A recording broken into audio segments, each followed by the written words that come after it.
अस्सलामुअलैकुम दोस्तों, फिजा food secrets में आपको खुशामदीद है। आज बहुत गर्मी है, ये देखें क्या हशर हुआ है। तो आज मैं आप लोगों के लिए बहुत ही मजेदार और बहुत ही बेहतरीन किस्म की रेसिपी लेकर आई हूँ। दम पुक जो हम बकरा ईद स्पेशल के लिए बना रहे हैं, तो मैं आप लोगों के लिए ये मैंने सोचा आप लोगों को ये रेसिपी बताऊं कि किस तरह से ये दम पुक बनता है, क्योंकि ईद की आमद है, बकरा ईद की, और हर तरफ गोश्त ही गोश्त होगा, तो हमें डिफरेंट डिशेस बनाने का दिल करता है। तो मैंने सोचा आज आप लोगों को दम पुख्त बनाना बताऊं। तो अगर आपको ये मेरी रेसिपी पसंद है तो मेरे चैनल को सब्सक्राइब करें, मेरी वीडियो को लाइक करें, कमेंट करें और अपने दोस्तों और रिश्तेदारों में जरूर शेयर किया करें और बेल आइकॉन प्रेस करना ना भूलें ताकि मेरी आने वाली हर नई वीडियो आप लोगों के पास पहले पहुंचे। तो आइए हम दम पुख्त बनाना स्टार्ट करते हैं। सबसे पहले हमने ये गोश्त ले लिया, गोश्त के थोड़े बड़े बड़े पीसेस रखवाए हैं और मुझे वो जो है नली इस टाइम मेरे पास अवेलेबल नहीं है। इसमें नली भी डलती है, नली का टेस्ट जो होता है वो बहुत मजे का आता है, तो मैंने उसकी जगह ये जो होता है उसका मछली के गोश्त में जिस तरह की हड्डियां होती हैं तो मैंने 2-4 ये ले लिए हैं। ये देखें इस तरह की, तो इससे जो है इसका रस जब निकलेगा तो उसका टेस्ट भी अच्छा आएगा। तो सबसे पहले हम क्या करेंगे, सबसे पहले हम गोश्त को एक बड़े, ये तकरीबन 2 किलो गोश्त है, 2 किलो है और इसके बड़े बड़े पीसेज हैं, ये देखें इस तरह की, ये देखिए। तो इसको सबसे पहले हम क्या करेंगे कि हम लोग इसको इसमें नमक लगाएंगे। जो इसका मेन पार्ट है वो नमक ही है, इसमें बहुत कम मसाले जाते हैं, इसमें सिर्फ नमक ही जाता है, कोई मसाला नहीं जाता। और तो इसको तकरीबन 2 किलो नमक है तो मैं तकरीबन 1.5 टीस्पून के बराबर इतना ही मैं नमक डालूंगी ताकि जो है वो ज्यादा ना हो। तो इसको हम जो है इस तरह पहले इस तरह से मिक्स करेंगे, इस तरह से, फिर अपने हाथ चलाएंगे इस तरह अच्छे से, ताकि जो नमक जो है, नमक इसलिए डाला जाता है क्योंकि नमक पानी छोड़ता है और ये डिश जो है अपनी स्टीम पे पकती है, नहीं अपने गोश्त के पानी में पकती है। तो इसकी सादगी यही है कि इतनी इसको मज़ेदार बनाती है, इसकी सादगी। ये बहुत ही सिंपल डिश है और बहुत ही टेस्टी होती है, तो आप ये ज़रूर ट्राई करें और जिस तरह मैं कर रही हूँ कोई भी पार्ट स्किप ना करें। तो सेम आप देखें और बनाएं और फिर मुझे दुआएं दें। ये देखें हमारा नमक जो है वो अच्छे से हो गया है, मिक्स हो गया है, ये देखें इस तरह से। तो नमक जब गोश्त में डलता है, अगर इसको हम वैसे पकाएं तो फिर पानी छोड़ता है। तो साथ मैंने ये चर्बी लिया है, ये तकरीबन 150 ग्राम चर्बी है। तो अभी हम इसको असम्बल करेंगे, मैं दिखाती हूँ और क्या क्या डलेगा इसमें। तो सबसे पहले ये मैंने मिट्टी की कढ़ाई ले लिया, आप इसको किसी भी बर्तन में बना सकते हैं, पतीले में, कढ़ाई में, जिसमें ये मिट्टी की कढ़ाई मेरे पास अवेलेबल थी। तो मैंने ये सबसे पहले हम इसके जो है ये चर्बी लगाएंगे इस तरीके से, क्योंकि ये चर्बी जो है ये फैट जो है चीज़ों को जलाएगा नहीं। जो हम ऊपर सामान रखेंगे गोश्त वगैरह, मैं आप देखते जाएं मैं क्या क्या करती हूँ उसके साथ। ये देखें इस तरीके से हम यहाँ पे पहले चर्बी रखेंगे, फिर आएगी बारी ये आलू। ये आलू मैंने लिए हैं, 1 किलो आलू है तकरीबन। तो इसको इस तरीके से मैं आलू रखूंगी।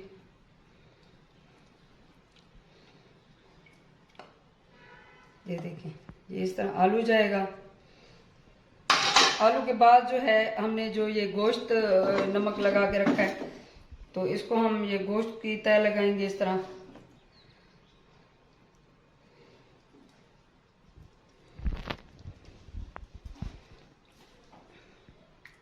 इसी तरह हम ये गोश्त भी लगाते जाएंगे। ये देखें कितना ज़बरदस्त तरीके से हम इसको लगा रहे हैं।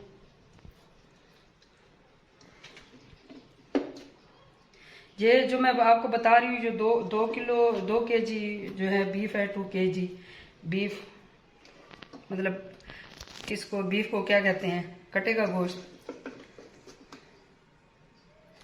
तो ये देखें अब जो है ये मैं हड्डियाँ ऐड करूँगी ताकि जो इनका जूस निकल के और हमारे जो दम पुख्त को ये मज़े का बनाए। तो ये बहुत ही मज़े की और बेहतरीन किस्म की ये डिश बनने जा रही है। तो अगर आपको ये मेरी वीडियो पसंद आ रही है तो मेरे चैनल को सब्सक्राइब करें, मेरी वीडियो को लाइक भी कर लें।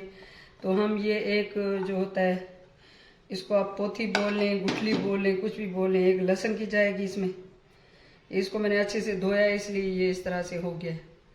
तो इसको यहाँ पे ये रखेंगे और मैं साथ में ये प्याज रखूँगी, क्योंकि अगर बड़ा प्याज है तो आपको एक काफ़ी है, नहीं तो फिर थोड़ा प्याज ज़्यादा रख लें। और उसके बाद जो चीज़ जाएगी वह है इसमें सब्ज मिर्चें। कुछ लोग टमाटर भी डालते हैं, लेकिन टमाटर जो है उनका एक अलग सा अपना टेस्ट होता है, तो टमाटर का टेस्ट जो है इसमें अच्छा नहीं लगता। तो मैं इसमें टमाटर नहीं डालूंगी, क्योंकि जो ऑथेंटिक रेसिपी है उसमें टमाटर नहीं डालते। और सबसे एंड पे जो चीज़ डलेगी वो है लेमन का जूस। नींबू का जूस आप जितनी क्वांटिटी में डालना चाहें, जितना आपको दिल करे आप डाल सकते हैं, लेकिन कम से कम 2 से 3 टेबलस्पून लाजमी होना चाहिए। आप कम भी कर सकते हैं। उसको इस तरीके से हाथ से ये देखिए, ताकि सारा जो है लेमन का जूस वो सारे उस पे आ जाए, सारे गोश्त पे। तो अब हम इसको दम लगा के तकरीबन 2 से 2.5 घंटे के लिए रखेंगे। इस दम लगाने से पहले सबसे पहले मैंने आटा लिया है। ये देखें, आटे को थोड़ा सा इस तरह से लंबा करके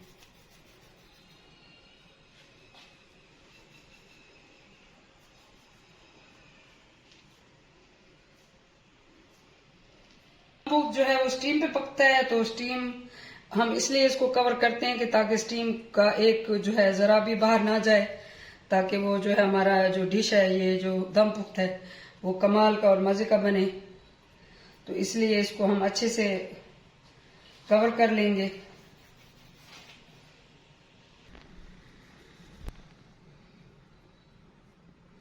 तो ये देखें, ये इस तरह से इसके किनारे अच्छे से कवर हो गए।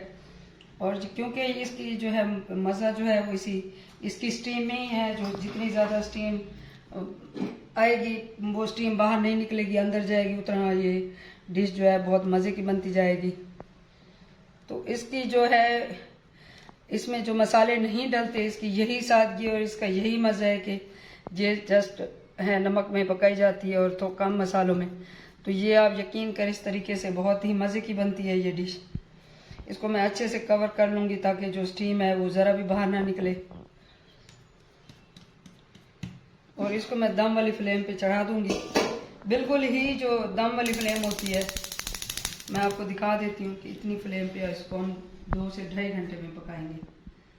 ये देखें, वैसे बेसिकली ये जो है कोयलों पे पकाई जाती है, आग के कोयले बना के उस पर पकाई जाती है। क्योंकि मेरे पास कोयले नहीं है तो मैं यहाँ इसको चूल्हे पे पकाऊंगी। और स्टीम बिल्कुल दम वाली होनी चाहिए। और इस पर 2 से 2.5 घंटे जो है, ये देखिए, मैंने इसके नीचे मट्टी लगाई थी, वो थोड़ी सी इधर भी लग गई है।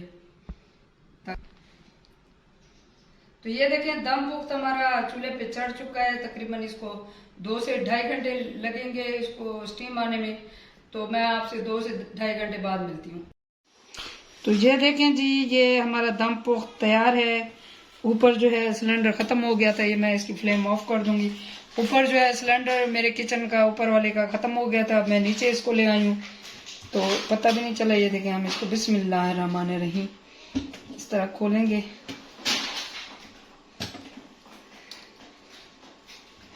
कहीं छुरी न टूट जाए। वाह,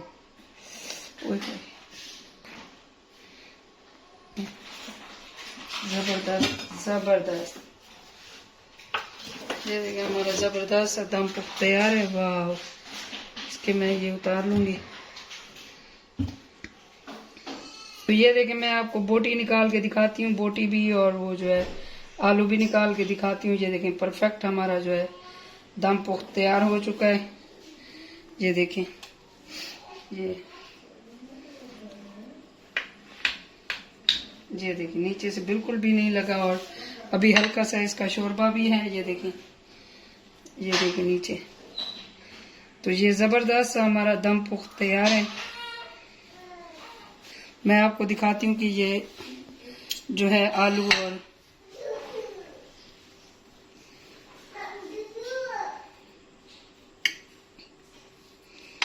ये देखें आलू कितना सॉफ्ट, ये बेहतरीन किस्म का आलू गला हुआ है।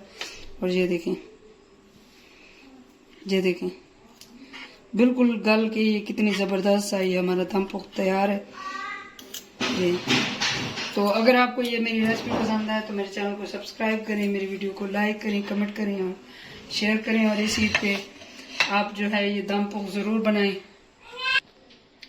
तो अल्लाह ताला हम सब के रिस्क में बरकत और इजाफा अता फरमाए। ये रेसिपी इस ईद पे जरूर बनाएं, बहुत ही मजे की होती है ये रेसिपी। और हम सबको अल्लाह मियां कुर्बानी करने की तौफीक अता फरमाए। मुझे दुआओं में याद रखें। अल्लाह हाफिज।